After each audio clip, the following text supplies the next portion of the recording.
So first I will share my screen. So today's topic is about whether we can have a skill. Yes, we definitely have a skill. We have a technology can support our sustainable tomorrow. So because of time limitation, I'm going to skim over the many topics, but I'm going to set the stage that what should we talk about for when we talk about like sustainability in matters.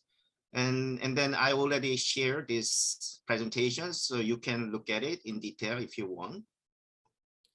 Just to precise this, the presentation is available in the TiiQu app. Anyone who is not has not yet joined can reach out to have the copy. So basically, I'm a technology innovator. So I'm tech guy. So I'm 30 years experience after PhD.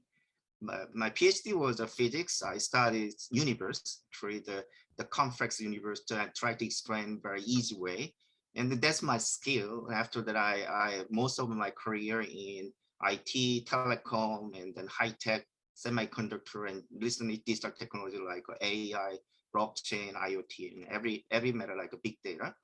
So this year actually I try to do like a catch what the issues and the challenges and what kind of things I can contribute based on my 30 years experience in technology. So I did a lot with the various topic, like how actually basically technology can support this very important issue to our society, like ESG and sustainable development.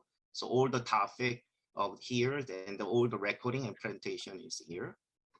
Okay, so here is I prepare agenda, some propose, because if you say sustainability, it means for everything, right? It means for the different meaning for the different like background, and then what they're doing and what they are interested. So I want to be as much as broad so that you can get the scope that what we talk about sustainability, then what it means. But I cannot say to all type of sustainability. I'm particularly interested in ESG sustainability, environmental, like social and governance. And additionally, we are going to talk about SDG, sustainable development. So I'm going to talk about also economics. So I'm going to talk about is like ESG plus E. In the E is environmental and economics, and also social and governance for the particular company. So when you talk about sustainability, we know talk about like what the global like collaboration, what the global like ways of the considering this sustainability, and also like a national level, and then the community level, and then also in the individual company level, also individual person. And then when you try to get what mean by the ESG sustainability, then there are two ways actually you should be think about. Is first, you should be think about is the ESG management itself. What is the like a target of management? For example, the like ESG environment, like climate change is the topic. So you need to reduce carbon emission, and then fundamentally you can think about like how to actually reduce your carbon, right? So it's a kind of the technology or some innovation matters that actually can handle that the resources of that the cores of some ESG issues. And the other aspect you should think about is to investment side. So what the investors try to do, insist that there should be some ESG management investing or something like that. And also you should think about how actually assess, like you may heard about like ratings and standards, reporting, every aspect you should think about it. And then also you need to think about like financial matters and everything, like how you can measure the financing and then how they can link with what you are trying to do in the like ESG management in your company or in your nation or in your global level, right? And then I'm going to talk about this is now separate. For example, in the like if you are CEO, like an executive, then you need to oversight the whole scope, right? You need to take care of inside how you can innovate your process, management process, or how you innovate your product service to match with like a sustainability requirement.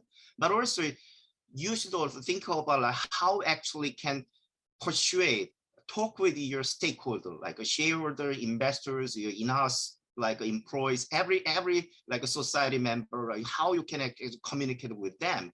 And then also you think about how actually can contribute directly to your environment, directly to your society. And then also you should think about like how actually can like satisfy the your investor, you put your money, then how you can satisfy. That's the whole topic you think about it.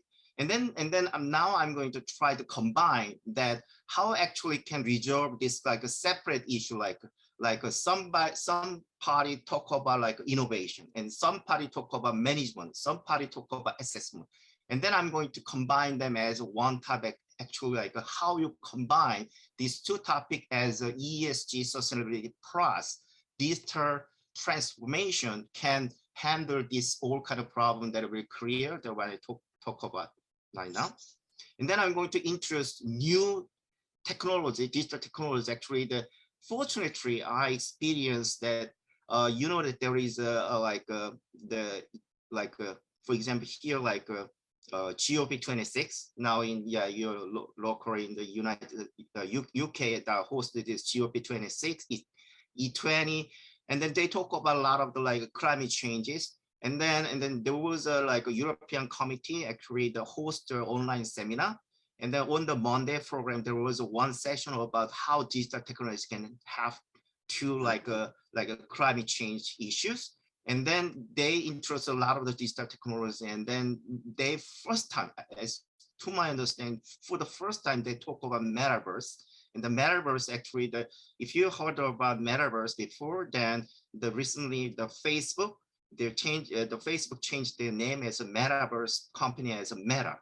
I'm not sure whether you know about. It's a future digital technology can completely innovative way to actually transfer our society in a digital way. So I'm going to introduce that topic, how the Metaverse can support our capability to handle this like ESG sustainability matters.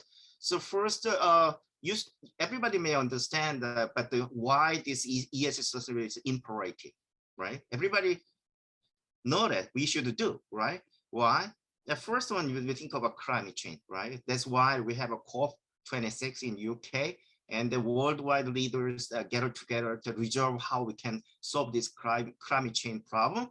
Also, in the international level, the United Nations that's set this Sustainable Development Goal we call SDGs, and then they set all kind of ESG subject, also plus some economic matters that actually can solve how we can be sustainably develop our society as a global, right? And then also you think about is particularly I'm in the US, and then in the US Biden administration, they are now in the bill $2 trillion. Actually they reduced by 1.6 now, and they are debating in the Congress, and the Republican Democrat talk about how much we should spend.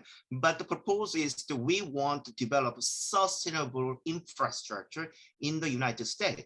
So the nationwide, we want to be sustainable in the future, and then in the ground level, they want to be more sustainable to develop new infrastructure. And also you can heard about that a lot of the private sectors, a lot of the global fund is flow to this ESG space. And then you can think of here is a number, is a 53 trillion is 1/3 of the global is asset under management. Is a private sector, they manage from their investors to manage their money to for example, the BlackRock is one of the top asset management company, and then the BlackRock insists that if they want to get their investment, actually every company their portfolio company actually do some way to ESG sustainability management in-house. And then here is you can see that a lot of money is actually allocated to these sustainability matters, and also individual company level. This is Apple. the goal. In the previous, we talk about the company's goal is shareholder value, right? Create profit for the shareholder. Now they talk about like a stakeholder value. So this is the one coined by the WF. Here is a WF for the like a Davos, like and then they also reserve what our society is. We have like a different capitalism. They call stakeholder capitalism. So what they propose is not for the shareholder, but their propose of the like for the good for the society and good for our community. So their propose of the doing business changing because of this different like a paradigm. We are all concerned about what with the sustainable future, and then everybody in the globally, individually, and company-wise, they talk about this one. Okay, and then I'm not going to talk about much, but here is specifically for the climate change, and then I just summarize what is the effect of the climate change to our society and our health, and then what is the resources like energy, especially for the like energy industry, and then transportation and building, something like energy is a matter, and then can you have a skill of a topic? Yeah, we have a, this is based on UK, like some institute have a lot of the research to do. Can you handle this energy problem like climate change, challenges? And then they categorize all different type of the solution, mostly technical, that we can handle this problem. We can endeavor and then collaborate. So here is the one actually. Can you have a skill? Yes. Even in the UK, the one institution can provide a lot of the solution that handle this climate change problem. And then I'm not going to talk about, but you should know about what is the like ESG means. Like, and then there is a ESG investing like green bond or the like sustainable society, like impact socially responsible.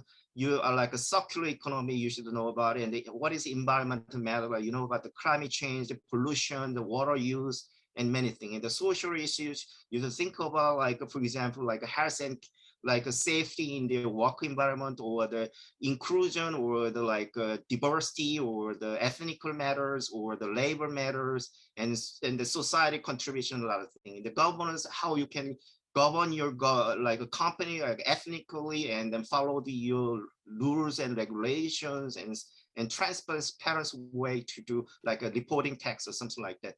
This is the you should know about in the ESG matters.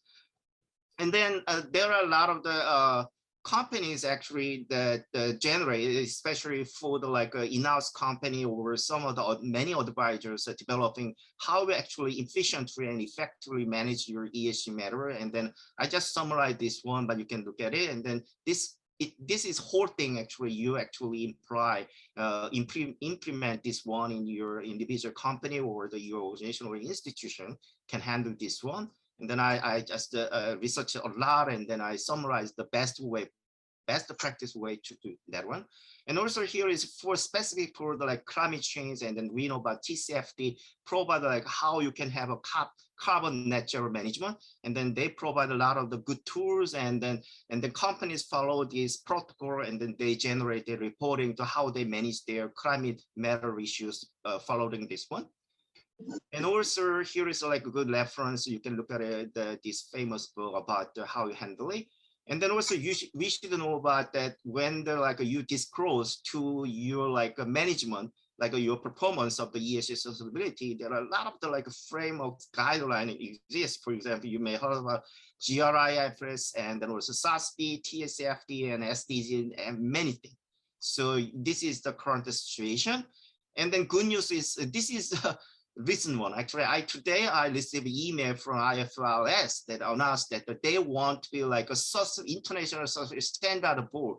They want to unify the like a global baseline of the high quality sustainability disclosure standard. They set up this committee today, right? It's a fantastic timing. And then also in the point of European country already some have a regulation, actually the mandatory reporting for the like asset manager for how they manage their like ESG sustainability related fund. And also in the United States, SEC now preparing the like a mandatory disclosure, like a 10K, like a type of the disclosure that especially for the coming year, they want to be specific about some in the SEC section that you need to be like a disclose in a transparent way that how you can handle your climate change matters. Also, here is I summarize everything, but I'm not going to go over, but I summarize everything that can we have a skill? Yes, we have actually, I have in my 30 years experience, I summarize all kind of digital technologies can handle the issues and challenges that we have now. Can you handle it? Yes. And then I summarize everything like the AI, blockchain, IoT for each topics that they can handle, like a climate change, and then, for example, like a green energy system, renewable energy, and deforestation, pollution, waste matters, natural resources, water management, biodiversity, land use, and then social community support, human care, human rights, and workforce management, and business relations, customer care, like a partner care, private cybersecurity, and then for the governance practice, and then like a stakeholder engagement, code of conduct, legal compliance, ethical conduct, that all kind of this ESG sustainability matters we can support by this emerging or the current state of the digital technology.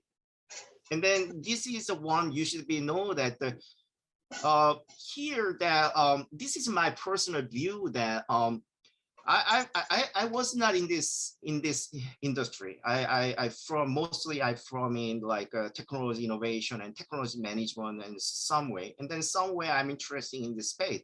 And then usually what I'm doing is what is the ecosystem? What is the industry consists of? And then I found that too much actually focused on assessment, probably because they make money. So here is what usually talk about, like you heard about what we talk about ESG sustainability. There are a lot of the like a stakeholder, and then there are a lot of the like parties can involve.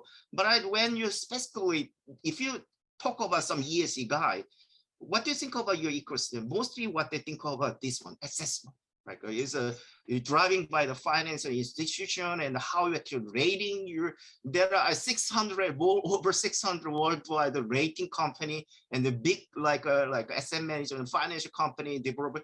I know that because a lot of money actually, because they spend this side, but this is one that actually aspect that the current state situation that have in the ESG sustainability too much considering assessment. But I think about we need to be thinking about is what we are doing this sustainability ESG for the society and community and economy, right?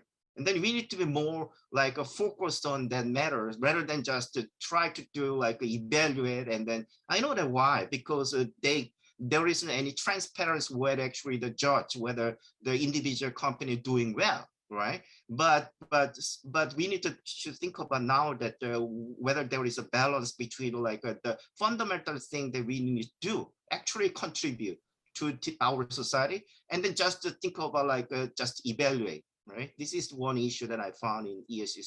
And this is one actually I also try to myself to understand what is ESG rating. And then I did myself using like my business partner, FinScience alternative ESG score evaluating tools.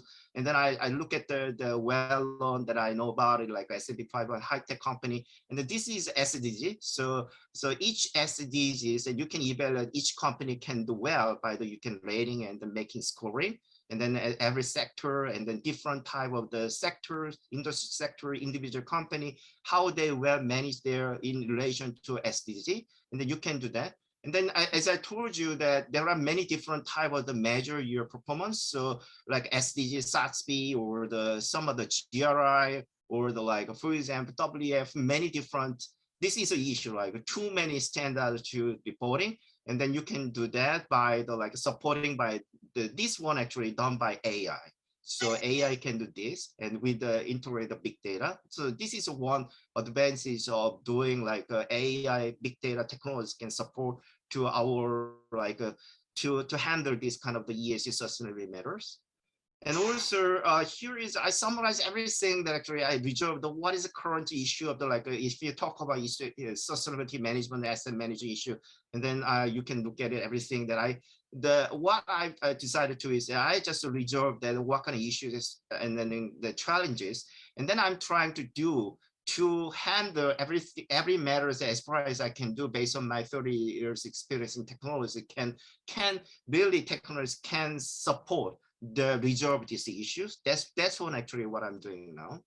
And then this is one example that I'm trying to do, solve one problem. Why there are so many ratings? Because of we cannot, like, objective way, transparent way, and then credible way to actually judge, measure the performance of each company. So I provide some unified way of integrating these two platforms, like a management platform, assessment platform, and linked by the blockchain, and then to provide the transparency. So they share their data transparently. So investors and evaluate, or the other people can trust that they provide, and then they can judge by themselves, and then whether they are really truly doing their performance, and then truly doing their contribute for the as base for their, like, ESG sustainability management. So this is one actually I did. And then also, why you are doing this, the ESG digital integration. And then here is the one thing that you need to think about, like, why everybody, like I said, everybody like reporting that their ESG, like, sustainability reporting, many company. And then some, for example, like S&P 500 mostly in South Korea, for example, they are going to be mandatory in 4 years. And then European country, they're going to be mandatory. In US, they're going to be mandatory. So some way, because of this one, like a regulation, they want to comply with the regulation, but they also, like, try to be, like, more responsible, especially for their investor and their, like a stakeholder. But you should think about it. But many people, many companies does not think about that. This ESG also can, like, contribute to their, like, financial situation. They can be like growth engine. Not many people think about that, right? So I'm going to try to some new ways to actually think about why you do sustainability, like ESG sustainability management, not just for the, like, investment, not just for the, like, regulation compliance. This is also have to grow your company, right? So this is one actually I'm providing, like, a new scheme, like, why you're doing that. ESG digital transformation at the same time can do provide, like, just for the regulation or investment. They also get a natural way to actually you're growing your business. So this is one way to look at it. The 2.5, like, some survey, like, more probability you can like grow in the probability. So I'm not going to talk about this one. I'm just to provide, like, how actually can this one make happen, like, not just for the, like, regulation investment. They actually can, like, enable, like, a sustainable digital business model, and then they can actually contribute you, like, a profit, like a new product service and everything. So this is one scheme. Actually, there is a one, like a group in the WEF, World Economic Forum. Actually, the former, like, some, like, expert group. Actually, they produce this kind of information, and they work with, like, a big tech company. And then also, like, I provide, like, why I just generated some, like, a management theory, and then some proof that actually the ESGDX integrate with ESG and DX can create a new revenue stream. Isn't it fantastic? Right? Because not just for the cost model. So usually people think about that, why you're doing, like, a ESG, because of I want to be, like, a risk management. Like, for example, they want to be risk and the management, and then saving costs because of this kind of, like, ruined by the, like, this risk. But they also not just cost, they can create value, like economic value, based on this kind of integrate with the digital transformation. And then in the operation model, particularly I'm working on is, like, a new by the providing new digital technology to provide, like, a new way of like new intelligent worker process automation and contribute to ESG management. So provide like optimal business process and then can make you a maximum profit and then low cost and then make your company more efficient, effective ways and then innovate more product and service. And then Metaverse is the one actually I'm going to do. And the Metaverse, I'm not going to talk about much, but as I told you, this is a new like a paradigm. And then recently, yesterday actually, Microsoft also announced that they are going to produce like a new type of the Metaverse service. And then the Metaverse is a way actually to do you join as like a human can join in the real space. And then they communicate and collaborate each other. And then even your business and your entities can join in your virtual space. And then what happened is the virtual space is, for example, what we talk about sustainability because of limited resources, right? We have a limited resources in the earth, like natural resources, human resources. In real space, we have a limitation. In the virtual space, no limitation, right? So what our digital guys are trying to do, because of this resource limitation in space, time, and resource limitation in real space, we want to do something in borrowing that without limitation in virtual space, and do something in the virtual space and the feedback to real space and want to changing this real space. This is one concept. And then there are many different type of the technology is using it. So this is one actually talk about on Monday in the like UK seminar about how actually digital technology can like support this like a decarbonization. And also I'm working on like I call it like a dynamic carbon natural management, how it actually dynamically manage it, reduce you, decarbonize your like a carbon emission. And then one technology, one of the fundamental technologies of the Metaverse is a digital twin. So digital twin is like there is a physical entity, for example, like there is a carbon emitting energy intensive physical asset. There is a real space. And then you want to control it. For example, you want to reduce your like energy consumption. You want to reduce your like carbon emission in the real space. And then if you want to do something, you need to do some experiment, how you can like reduce, you need to like measure everything in the real space. Is very costly, right? Time consuming. So what you're doing is you make a digital representation of this real entity. They call digital twin. And then they can be connected by the data flow. So they can real-time reaction can be enabled. And then what you can do is here is a virtual space. You do everything, how actually optimize your like a process to minimize your like electric consumption, how you can minimize your carbon emission reduction. And then based on this experiment simulation, you feed back to real space. And then here is a no resource limitation, time limitation. You can do everything you want to do. And then you feed back to it like here. And then actually changing your like emitting like a carbon emitting energy intensive physical asset. And then they make more optimized and then reduce their energy consumption or reduce their carbon emission. Here is actual the use case actually in South Korea that my business partner actually one. This was like a pulp paper industry, and then actually this is like a fourth most energy intensive industry worldwide. So like for example, pulp refiner is 1/3 of the electric consume. So this is the process of something like that. And then what they did was like use the twin. They actually apply this like a powerful refiner system, and then make a digital twin, and then actually apply the AI, and then Sorry, I beg your pardon, I interrupt you just to ask to mute if you are not speaking. Thank you. Yeah. Thank you very much. So through this process, actually they can reduce 36%, right? Energy saving. So a lot of the carbon emission reduction actually happen in South Korea. So worldwide, so this is the number is exact that if even just apply this digital technology, actually you can save more than 10% of the current carbon emissions. Isn't it fantastic? not doing anything, but just using digital technology, you can do a lot, right? For example, there are many ways of decarbonization, technical, non-technical, but particularly for the ESG, like this kind of the digital technology can save like a 10%, can reduce your carbon footprint based on this digital technology, and then already proven in some way to in the use case. And then also this is another, like this is what actually the try to do in also in South Korea, that we are going to develop like a Metaverse sustainable smart city. So this is the idea that you make all things as a digital twin. So it's buildings and street and cars and shops, everything you can make a digital twin.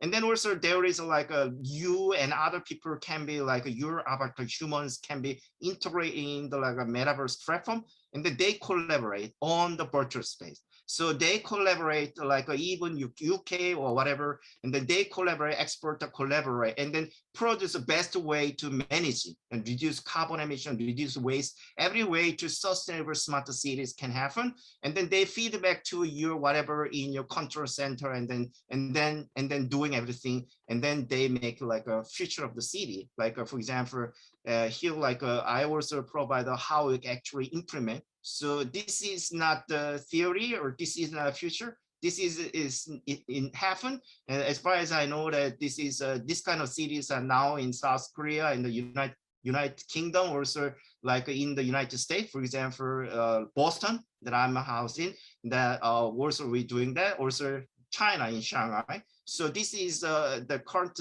state that this kind of digital technology can contribute to the city level, that reduce like a lot of the like carbon emission, and then environmentals. Also they can contribute to other like ESG sustainability matters. So I'm not going to talk about this one. This will take a lot of time to explain about what is Metaverse, but you can look at in my like a video presentation. I did a lot about these topics. Okay, that's it. Thank you. Thank you. Thank you very much, Alex. It was really a lot. And now it comes to a few questions, many questions. And I will start with one for both Alex and Perrin. You both mentioned growth. So sustainability can bring growth. Yeah. And if I look at LinkedIn and I see, I type ESG advisors or sustainability advisors, well, it pops up 1,700,000, something like that. Well, yeah. It's a lot of people. So it looks like it's definitely selling sustainability. It looks like a big business, or at least a business in which a lot of people trust. Now, my problem, because I care a lot about trust, the future of trust, I would prefer not to see trust built on nothing, because this is the easiest way to reach mistrust. So I ask you, when and if we go and certify the sustainability abilities in one company, what will be in really? Because it seems that data are not so, there is no standard on how sustainability is measured. So how can we certify something, for example, that is really not measurable at the moment, or at least not with a reasonably accepted standard? So what are these 1 million X people doing in terms for supporting the sustainability? What is the recipe to build the trust around the sustainability? Because if we don't build the trust, reporting, etc., will be vanity scores, right? I'm sorry, I'm really bad, I know, but I really care about how we build a trust. And I'm also very interested in building trust in certifications. Please, say your word. I'm happy to learn from you. Yeah, I think that's very important and very, very, good question. because that's what I was concerned and think over why there are so many ESG, like advisors and consultants out there, and then why there's so many things actually working on it. And then I found that why there's so many issues and challenges still there. This I surprised because I'm mostly like that my background is physics, mathematics, and engineering, right? And then so basically I pretty much like a quantitative way to think about, right? And then I short time I attended law school, but mostly my thought is oriented in technology. So I did my lawyer degree, but I'm a patent attorney, technology attorney. So I'm not like a traditional some type of the lawyer. But what I think about is if there are so many people there, but still there are so many problems because this problem is very complex. Is a first. My view, ESG sustainability is so complex, right? It's tangled with not just for like technology, like management, and then like regulation, but it tangled with our Earth system, like whole Earth, and also our society and culture, people, right? So to resolve this kind of the complex system, like you need some way to good tools to make this one very clear view, right? People can understand because unless they can think about it's a very clear view, right? But still that to my eyes, the ESG sustainability area is not clear, very tangled, not much clear view provide me. Because for me that I think about the reason is because of that many kind of the ESG issues, sustainability issues and challenges are not quantified. They are mostly quality characteristic. So when you, for example, why there are so many advisors? Because of this qualified not quantified, the qualified like a characteristic of this nature that make people have a problem, and then you can make like a standardized to solve your problem, right? Like you, for example, mathematics, you provide a standard way to solve some problem, but there are, for one problem, there are so many different ways you can solve in a qualitative way, right? And then so why there are so many different like advisors required. For example, that recently we in the, for example, digital space, we talk about like, for example, like automatic process, robotic automatic process. This is what this means is like there are like a redundant way to, for example, you do some business. There are many business operations. For example, like for example, procurement, like talk about like supply chain, like Parin talk about like sustainability and procurement. And then if you have buy some product for your company or buy some raw material, and then there are standard way to set up your process. And so now we're trying to they quantify and then make it as like a well-defined like a digital process. And then they make using AI and then quantify and then automatic way. So if we have like that process, we can like quantify it and we can make a set of the like a standard way to solve these ESG sustainability issues and the challenges problem. And then we may don't need so many like a different type of advisor, right? That's one also like a problem, like because that means, right, there is no any like some specific standard way to give you trust, because there's a subject, right? There's a subject way to interpret interesting, like a subject way to understand for the some specific matters, right? And then how you can make you trust, right? Only way is, for example, how you can make a trust without quantification, your reputation, right? So reputation is one way to measure trust, right? Or your like a trend record, history, right? They are all like a build up some time and build up by the society communication or so that's why that's why I need that some way we need to make this space to be digitalized, right? If you have a digitalized And then there is a more transparency because it's quantified and objective way to measure something, provide the data in a transparent way. And then that's the only way actually that can support it. So for me, actually, the technical guys, this is one way to provide technically support it, but they cannot solve everything, right? Because human society is so complex. We cannot, as I told you, 10% can contribute. Absolutely, absolutely. And we come to a question for Parin, because Parin is very much about people, and we enjoyed a fantastic conversation around how to bring people in to buy in the sustainability.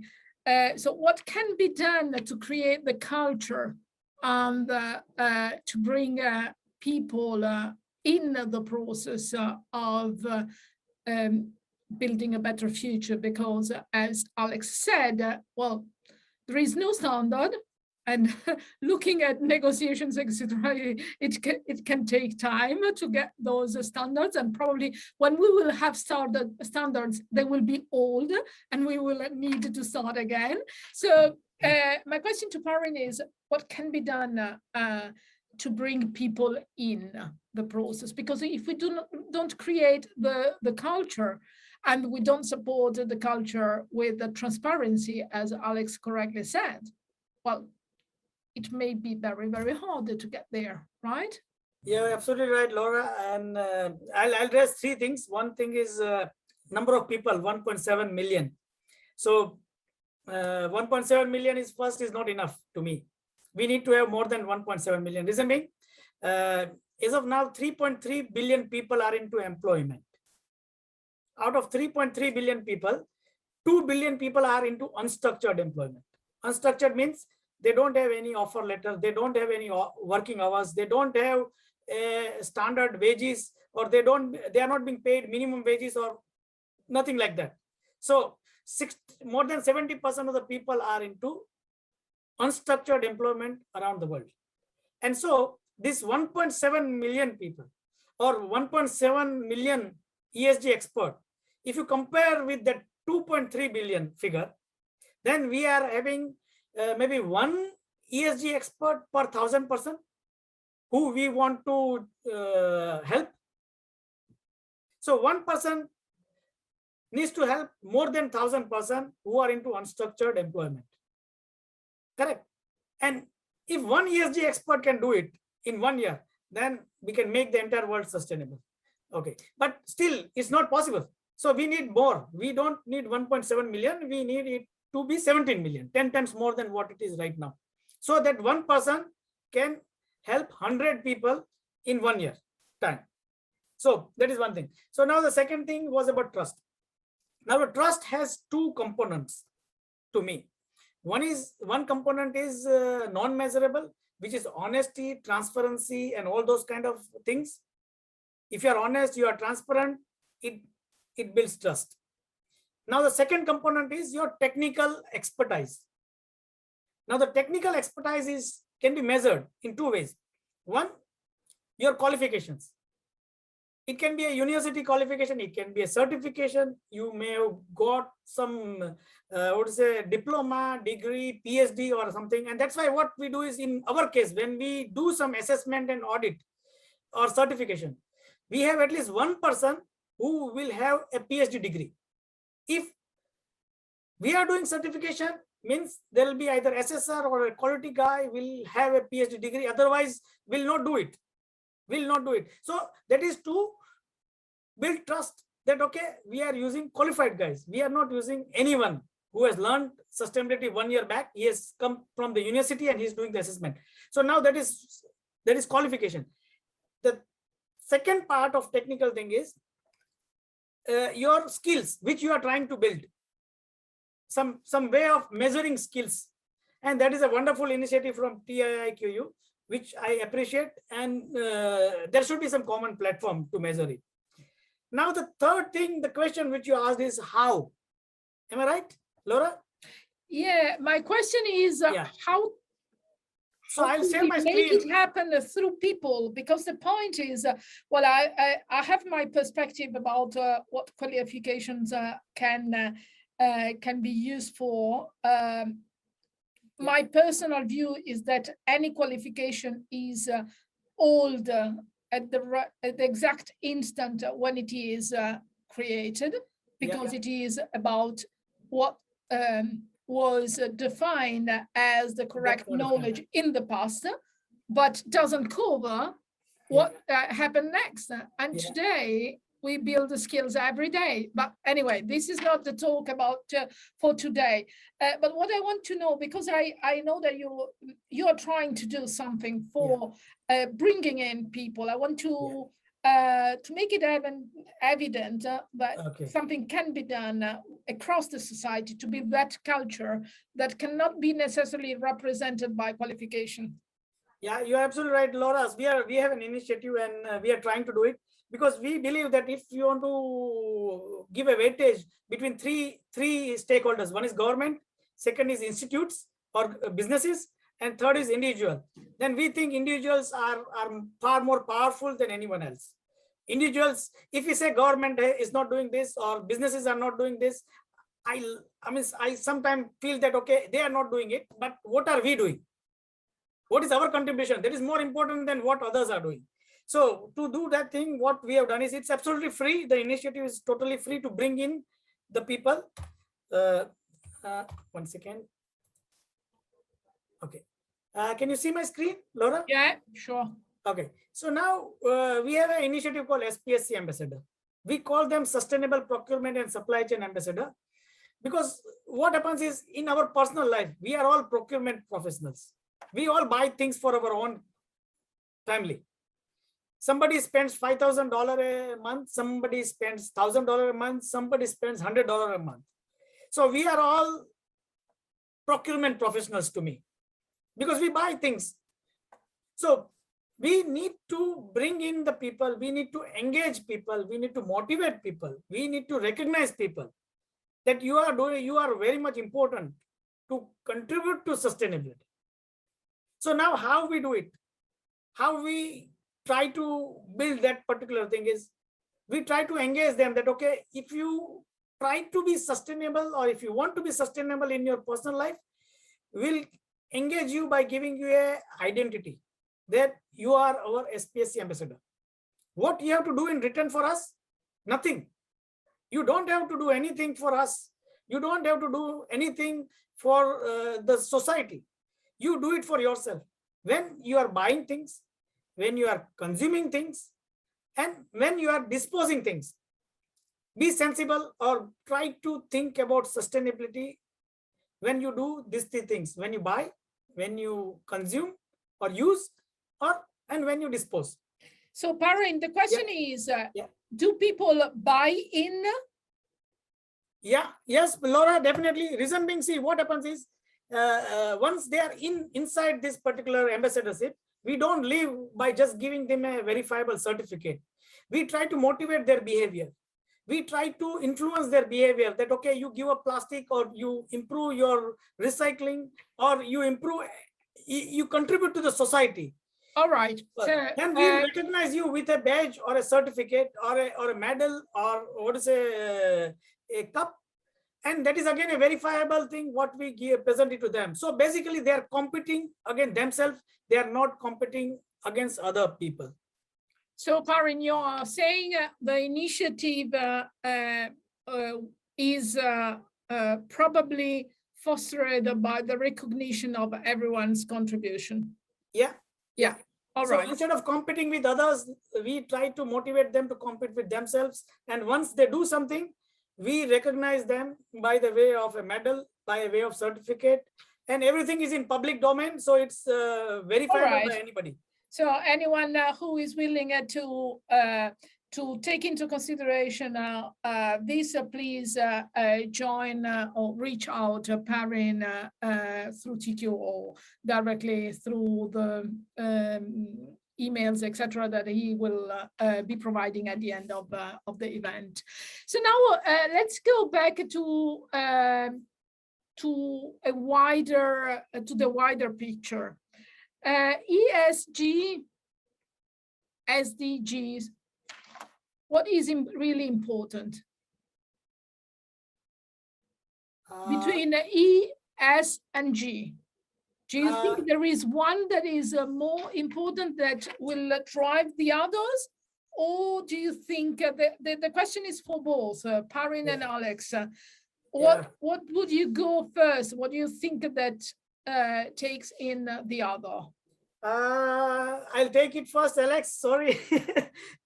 Very good question for both of us. I'll go for social. Reason being,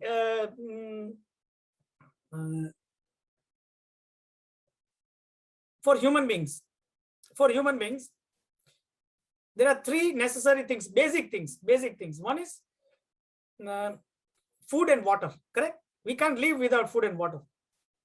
And there are more than 2 billion people who don't have access to clean water or good quality food. So that is one. The second basic requirement for a human being is to protect their dignity. So clothes, we need to wear something. If we go naked on the street, people will not be acceptable by others. 3, we need to have shelter. We need to have home or house to live. So all the basic things which we need, clean water, clean food, clean air, or shelter, and all those things, clothes, these are all social issues. So if we assume that I'm hungry, why will I care for an environment? I'll be going hunting first to eat food. So once my hunger is gone, then I'll focus on other things. And that's why I consider social as very much important thing. If we can make an impact to more than 2 billion people's lives, that is the best thing what we can do. Alex, what's your point? For me, I go first with G, governance. Yeah, different view. Please, can you explain, expand a little bit? The reason is because of difficulty. For example, the one example is like now what's happening, like G20 in summit, and then like COP like 126. Now it happened in the UK, right? You think of what happened. Everybody talk about, oh, here is a way to resolve like climate changing, right? Here is ways like reduce, decarbonize, and then there is like every company or every, like, for example, in the summit, each like a country, for example, in South Korea, they made like a decarbonization plan, and they announced that they will be reduced 40% up to year 2030. This is a huge amount, right? And then there are many other like country, or there's many other companies that they announced that we are going to be like net zero by a certain time, right? They can't announce it. And then there are a lot of endeavors, for example, how they resolve for an ESG matter, like environmental matter. There is environmental science, there is like engineers and political ways, and then there are a lot of the legal ways can resolve this ESG in the environmental issue. Also social matter, some aspect will be difficult, like for example, involving like some differ route into like a social, like ethnical, like a problem, like in the United States, right? But some aspect, like a social aspect, like how you can provide like employee well-being, how you can health care, and then how you can provide like like a paid one, how you can provide like for example like ethnical way to labor. That can handle if you have some tools and the way. But the problem, G, governance, is a human mental problem, right? For example, China, Russia, they didn't join, right? And how you can persuade them? This is not a matter of the E and S. This is a matter of the G, governance, right? So summit should communicate, negotiate, persuade them to join, right? For in the G, if, for example, like a top executive and stakeholders have in mind and they have consensus of let's do this ESG sustainability as imperative, we should do, and then they try to resolve, and then they can resolve. But at the G level, if they don't have any mind, and they just say bubbly, like a greenwashing, right? Bubbly say everything we want to do, we can do something, but in their mind, actually, we don't have any mind to do that, right? Then how you can do that, right? For the G, for me, very difficult because as a technical guy, there are not many ways actually resolve these issues technically, right? This is a human nature. This is a different like a society, culture, every complex matters are coming together. So if you actually can handle G correctly, then they can naturally solve any problem in the sustainability, like E, S, any economic sustainability can matter. We can resolve by this doing well in G aspect. Okay, so we put together on one side 2 billion people without food and water, etc., and then the developed countries with more a willingness issue rather than a tools issue. So how do we combine them? So, and what is needed? What are the skills and the tools and the priorities in developed countries and in undeveloped countries for getting sustainability done? Because yes, I do agree, Alex. We need governance, but we also need the willingness to make sustainability at the global level. So this probably has cost, not only in terms of skills, but also in materially speaking, in money. And so need the willingness from the developed countries to give to the undeveloped countries. Otherwise, the 2 billions will remain there as they are. So what are the skills needed in each, and the skills and the opportunities and tools needed in both spaces in order for getting sustainability done? Yeah, for that matter, actually, for specifically, for example, there is some initiative like to save the forest, like for example, in the South Asian country, Indonesia, they burn around their like forest because of they want to make generate the food. So the only way to like fertilize their land is to just burn their forest, right? So only way actually support is to how actually resolve your forest. Yeah, we can support, for example, like a developed country provide like some kind of technology can resolve their forest and how they actually produce more like agriculture, like for example, smart agriculture, then can make them more productive in the food generation or something like that, right? So that's the one way actually can have to in a practical way, in the technical way. But I think that I'm not sure whether it is a correct view, but recently I wrote, actually I read by the Bill Gates. Actually, he's about how that actually we can solve this climate change risk. And then he provides some very interesting like a concept like a green premium. So green premium is what is meaning like if you there are two ways actually that can reduce carbon generation, and then but there are many reasons that we not choose, right? So there is a two ways actually can reduce like a green ways to choose, for example, green ways choose like transportation, like generating food. There are many ways actually we can go to green, but we do not choose that way because of some many reasons, right? And then he called like the difference between like choosing one way to generate the carbon, one way to not to generate carbon. They call difference price economy ways like carbon premium. And then his ways, if we can like try to reduce the carbon premium, and then we can solve it. You can think about like, for example, like a developing country, they are underdeveloping, they need a lot of the like economic growth, right? Generate the food, and then, for example, they generate like for a lot of the resources and then export it. It's something like that. They needs in ways needs of this, they chew to produce a lot of the carbon, right? Because of their current situation, right? So like for example, developed country, on the developed country, the carbon premium is very high, right?